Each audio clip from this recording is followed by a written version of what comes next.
अध्याय 8. भद्रायू. भद्रायूने हेमरथाचा पराजय करून पित्यास सोडविले. कीर्तिमालिनी बरोबर भद्रायूचा विवाह. श्री गणेशाय नमः.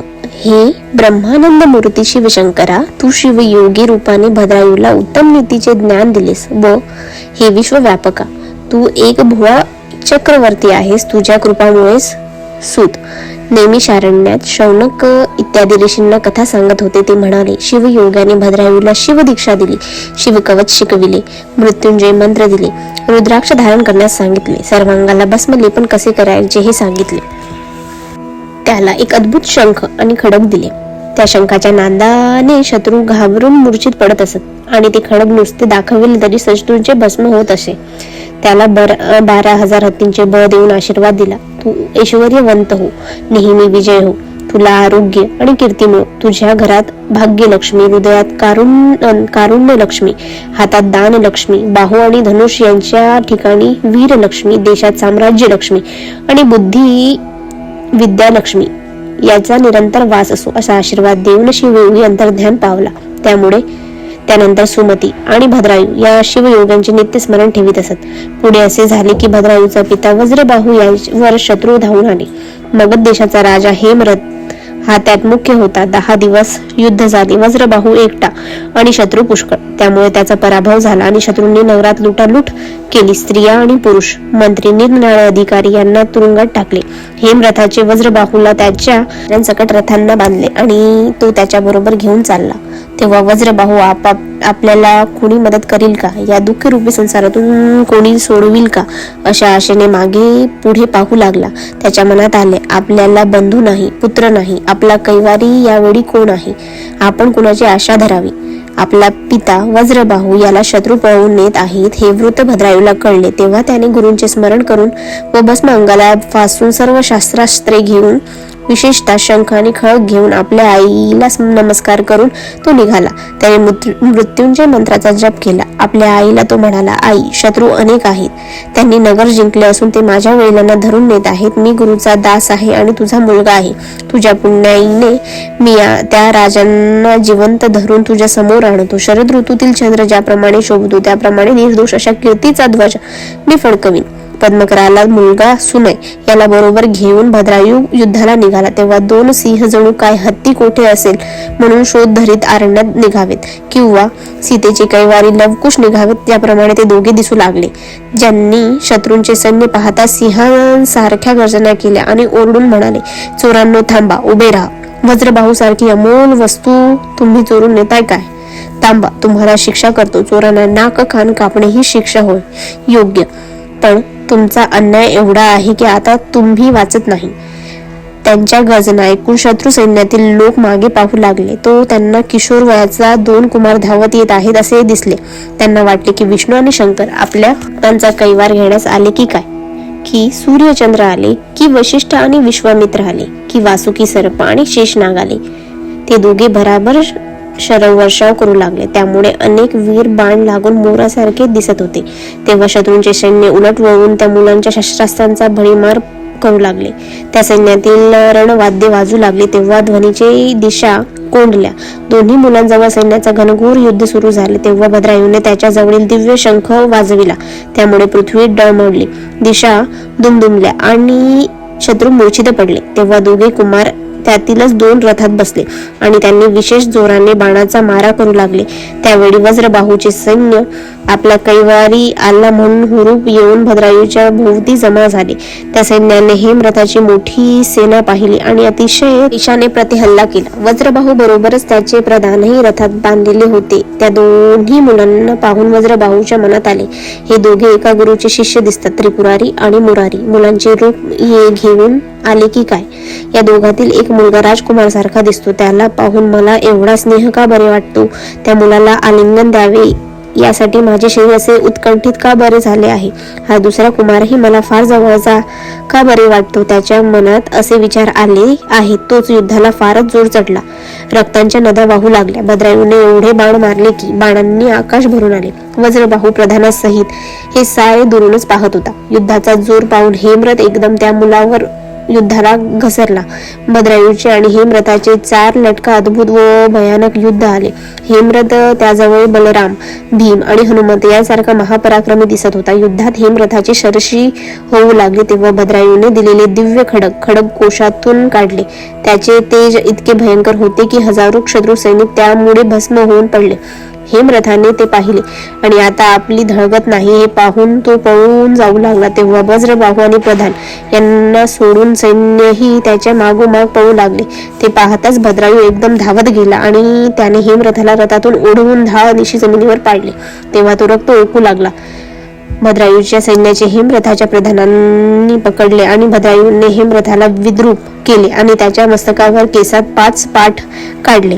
त्याची अर्धी मिशी काढून टाकली आणि त्याला दशारह राजाच्या नगरात रथाला बांधून चालविले. हेमरथाने ती लूट केली होती ती भद्रायूने परत मिळवली. सर्व वस्तू नगरात जागोच्या जागी परत केल्या. सर्व गायी परत हाकलीत आणल्या. अमात्यांसह आपल्या पित्यांनाही सोडविले आणि त्यांच्या चरणी मस्तक ठेवले. त्याला पाहताच वज्रबाहूच्या डोळ्यातून अश्रुधारा वाहू लागल्या. त्याने विचारले, कुमारा, तू कोण आहेस? मी पराभवाच्या समुद्रात बुडत असता तू मला वर काढलेस. शत्रुरूपी द्वाग्नीत मी जळत होतो तेव्हा तू मेघ होऊन ती केलीस. तू साक्षात कैलासनाथच आलास की काय, किंवा विष्णू किंवा इंद्र बालरूपाने आले की काय असे तुला पाहून वाटले. राजा असे बोलत आहे तोच राजस्त्रिया धावत आल्या आणि भद्रायूची दृष्ट काढू लागल्या. पण भद्रायू म्हणाला, आपण आधी सर्वांनी नगरात चालावे. त्या शत्रूंना आपण पकडले आहे त्यांना काटेकोट व्यवस्थित बंदित ठेवावे. भद्रायूच्या सांगण्याप्रमाणे वज्रबाहू, त्याचे प्रधान व सैन्य जयघोष करीत राजवाड्यापर्यंत गेले. हेमरथाला व इतर शत्रूंना बंदित टाकण्यात आले. भद्रायूने वज्रबाहूला सिंहासनावर बसविले. जय वाद्य वाजू लागले. नगर शृंगारले गेले. रथातून साखर वाटण्यात आली. वज्रबाहूला भेटण्यासाठी नागरिक त्वरेने धावत येऊ लागले. तेव्हा वज्रबाहूला संकोच वाटला की जे म्हणाला, ज्याने मला संकटातून सोडविले त्या कुमाराचे पाय आधी धरा. नागरिक भद्रायूला नमस्कार करू लागले. तेव्हा तो वज्रबाहू म्हणाला, महाराज, 3 दिवस पर्यंत तुम्ही शत्रूला बंदित ठेवा. मी 3 दिवसांनी येईन तेव्हा मी कुणाचा कोण आहे ते सांगेन. लगेच भद्रायू व सुनय रथात बसून पद्मकराच्या घरी गेले. पद्मकराला व सुमतीला त्यांनी सारे वृत्त सांगितले. तेव्हा सुमतीला फारच चिंता वाटली. पद्मकरालाही आनंद झाला. त्यानंतर शिवयोगी चित्रांगद आणि सीमंतिनी यांना भेटायला गेला आणि भद्रायू वज्रबाहूला पुत्र असून राजाने सुमतीचा व त्याचा कसा त्याग केला इत्यादी सर्व वृत्त त्यांना सांगितले व म्हटले. या भद्रायूने मोठा पराक्रम करून आपल्या पित्याला सोडविले हे वृत्त तुम्हाला कळलेच असेल. तेव्हा कीर्तिमालिनी ही तुमची कन्या त्याला देऊन तुम्ही त्याला जावई करून घ्यावा.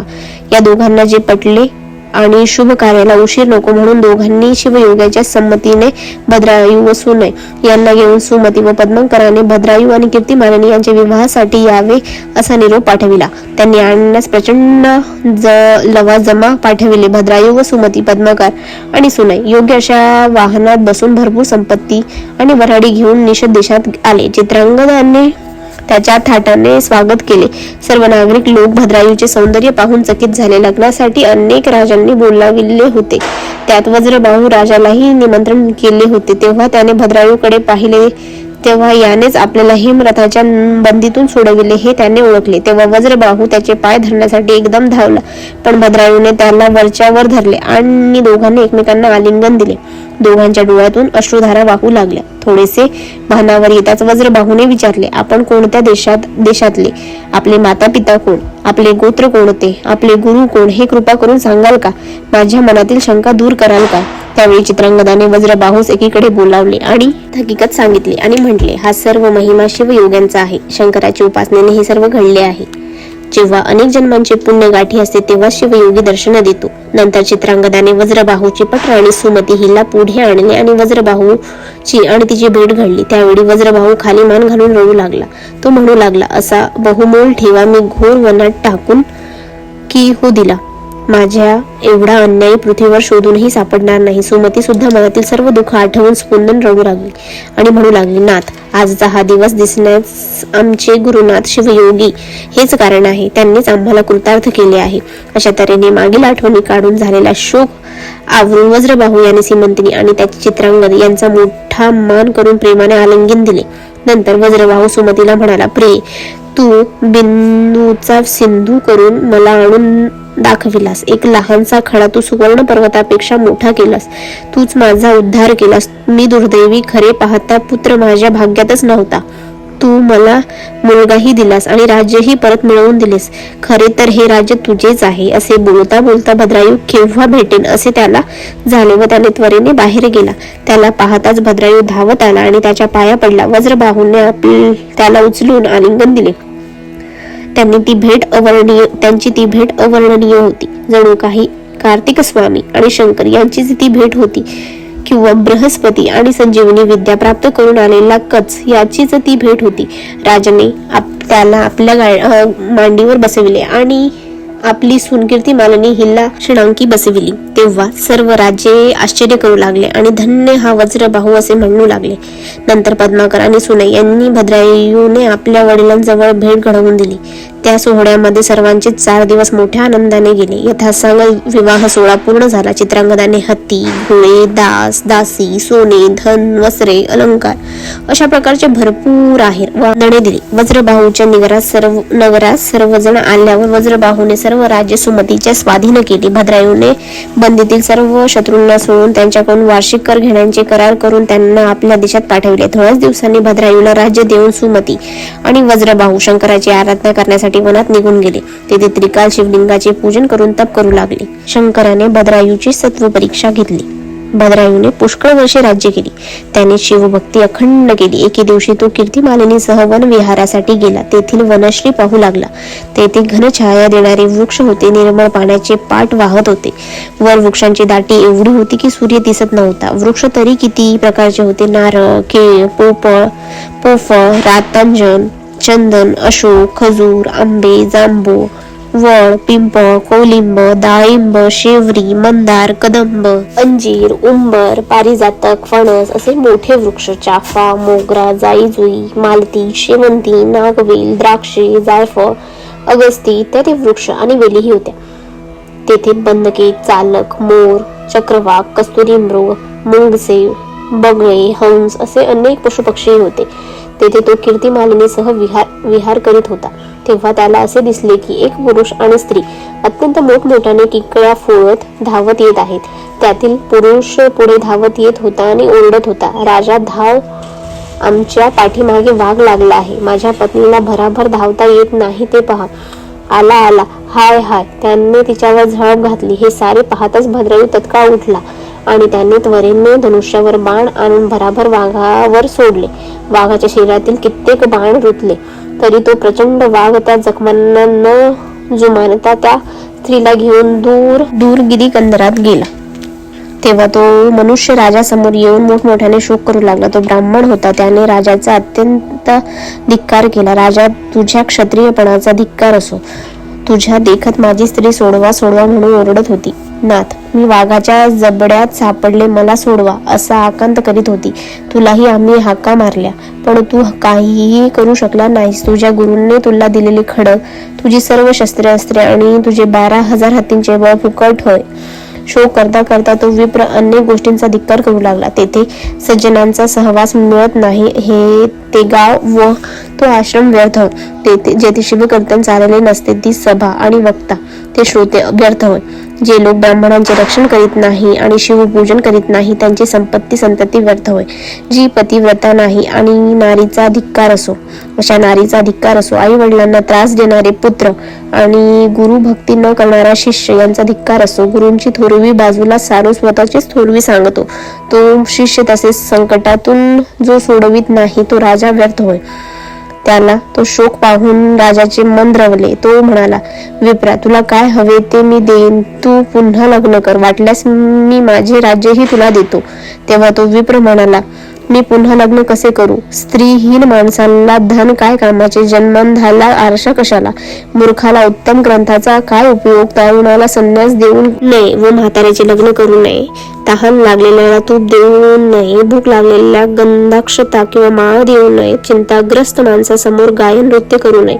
तेव्हा मला तुझे काही नको, मग माझी पत्नी परत आणून दे. भद्रायू म्हणाला, तुझी पत्नी मी परत आणू शकत नाही. माझी पत्नी कीर्तिमालिनी ही तुला देतो. तुला दिली असे समज. राजांनी सत्व पाहण्यासाठीच ब्राह्मण म्हणाला, बरे, तर हे तुझी पत्नी मला माझे तप मेरू पर्वताहून जास्त आहे.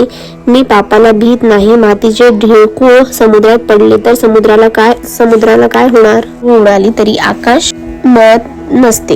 तसाच मी नेहमी निर्दोष आहे. भद्रायू म्हणाला, ज्या क्षणी विप्राची पत्नी वाघाने नेली त्या क्षणी माझे बळ नष्ट झाले आहे. माझ्या कीर्तीला हा फार मोठा डाग लागला.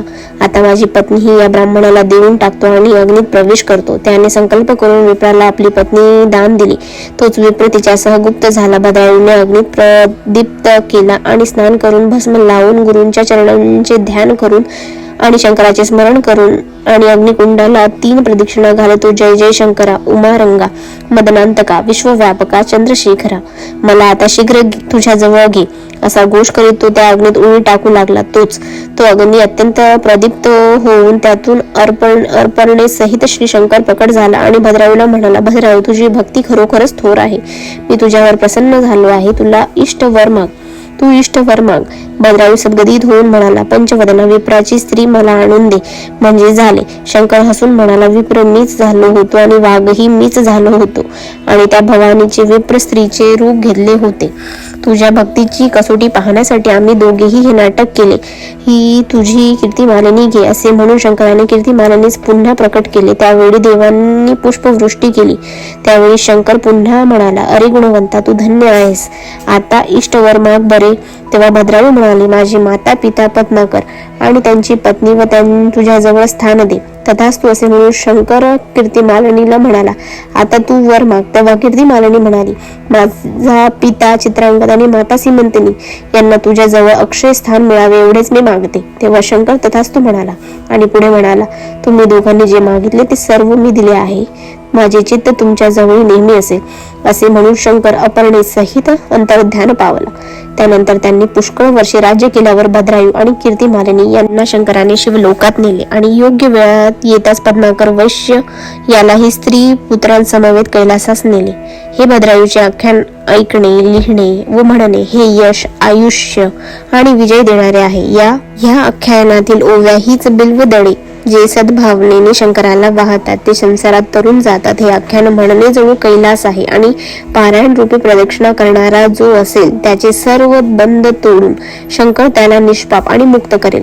हे कैलास नायका, गजांतका, तू वेदशास्त्री आणि तर्क यांच्या हाती सापडत नाहीस. केवळ भक्तीनेच वश होतोस. तू ब्रह्मानंद असून श्रीधर कवीला तूच वरदान देणारा आहेस.